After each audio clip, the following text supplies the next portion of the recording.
Hello दोस्तों, आज मैं आपको बताऊंगी सावन के महीने में जो कावड़िया होते हैं वो क्या होते हैं।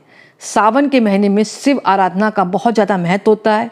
इस दौरान जगह जगह कावड़ियों की लंबी कतारें और बम बम बोले के जयकारे लगाते हुए दिखती हैं।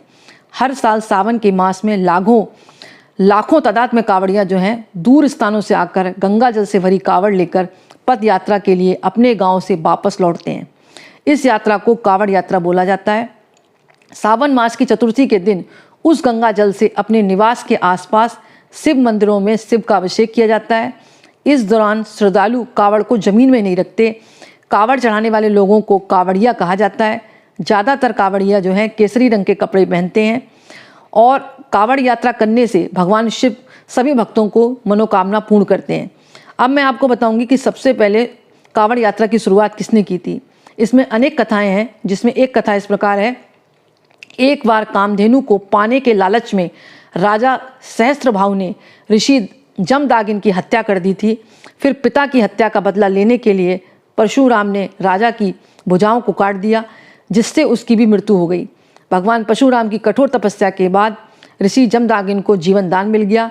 तब उन्होंने अपने पुत्र परशुराम को सहस्त्रभाव की हत्या के पाप से मुक्ति पाने के लिए गंगा जल से भगवान शिव का अभिषेक करने को कहा, जिसके बाद परशुराम मीलों पैदल यात्रा कर कावड़ में गंगा जल भरकर लाए और उन्होंने आश्रम के पास ही शिवलिंग की स्थापना कर भोलेनाथ का जल अभिषेक किया। इसी कारण से भगवान परशुराम को संसार का पहला कावड़िया माना जाता है। इसी प्रकार एक कथा और आती है। आनंद रामायण के अनुसार भगवान राम पहले कावड़िया थे।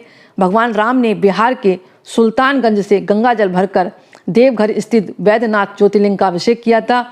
उस समय सावन मास चल रहा था। मानता है कि तभी से कावड़ यात्रा शुरू हुई।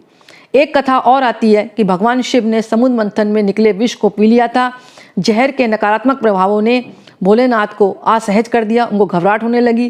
तो भगवान शंकर को इस पीड़ा से मुक्त कराने के लिए उनके परम भक्त रावण ने कावड़ में गंगा जल भरकर कई वर्षों तक महादेव का जल अभिषेक किया, जिसके बाद भगवान शिव जहर के नकारात्मक प्रभावों से मुक्त हो गए थे। तभी से कावड़ यात्रा का आरंभ हुआ। रावण को पहला कावड़िया माना जाता है। एक कथा और है। गत ग्रंथों में अलग अलग कथाएं आई हैं। त्रेता युग में श्रवण कुमार ने पहली बार कावड़ यात्रा शुरू की थी। श्रवण कुमार ने अंधे माता पिता को तीर्थ यात्रा पर ले जाने के लिए कावड़ बैठाला था। श्रवण कुमार के माता पिता ने हरिद्वार में गंगा स्नान करने की इच्छा प्रकट की। माता पिता की इच्छा को पूरा करने के लिए श्रवण कुमार कावड़ में ही हरिद्वार ले गए और उन्होंने गंगा स्नान करवाया। वापसी में वे गंगा जल भी साथ लेकर आए थे। इस तरह बताया जाता है शास्त्रों में कि कावड़ यात्रा की शुरुआत हुई।